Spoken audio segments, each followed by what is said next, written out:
અમે તો પાટણવાસી ચેનલમાં આપનું હાર્દિક સ્વાગત છે. ચલો આજે અમે વઘારેલી ખીચડી બનાવીએ છીએ.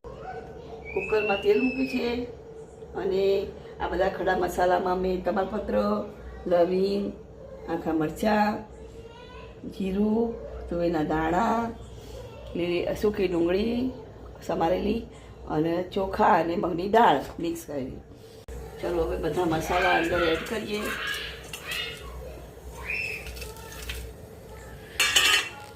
થોડા મસાલા સાંતળી દઈએ.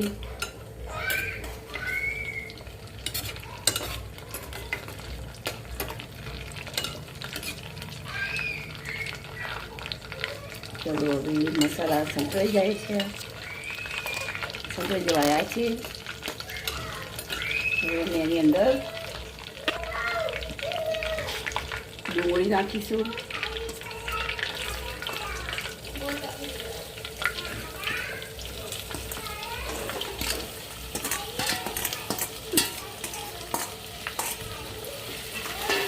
ચલો હવે અમારી ડુંગળી ફ્રાય થઈ ગઈ છે. હવે અમે નાખીશું તુવેરના દાણા. પછી એની અંદર નાખીશું હળદર, ધાણા જીરું, મરચું સ્વાદ અનુસાર જેને જેટલું પસંદ હોય નાખી. મીઠું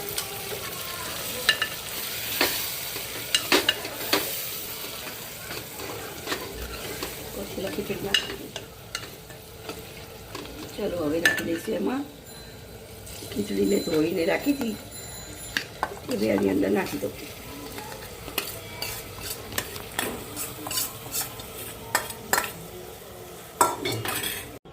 બે ગ્લાસ ઉપર થોડું પાણી નાખવું પડશે.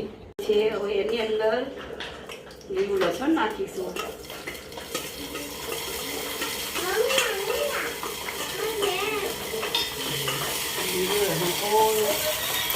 સંતળાઈ જાય એટલે એની ખીચડીની અંદર નાખી દેવાનું અને પછી કુકર બંધ કરી દેવાનું. એટલે એની નાખી ખીચડી મારી જાય એટલે ખીચડી બહુ સરસ લાગે આપણને. ખીચડીની અંદર નાખી દઈશું અને કુકર બંધ કરી દઈશું.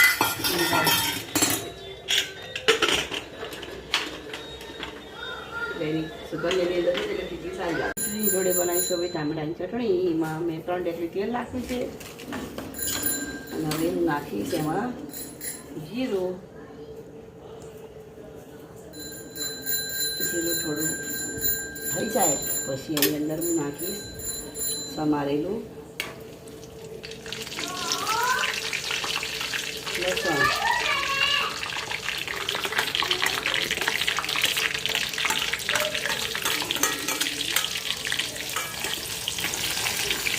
એકદમ ફ્રાય થવા દેવાનું. ફ્રાય થાય ને એટલે એનો ટેસ્ટ ચટણીમાં સારો આવે. ચલો હવે અમારું સૂકું લસણ ફ્રાય થઈ ગયું છે. હવે એમાં નાખીશું અમે લીલું લસણ. પછી એની અંદર નાખીશું અમે મીઠું, હળદર, ધાણા જીરું, લાલ મરચું.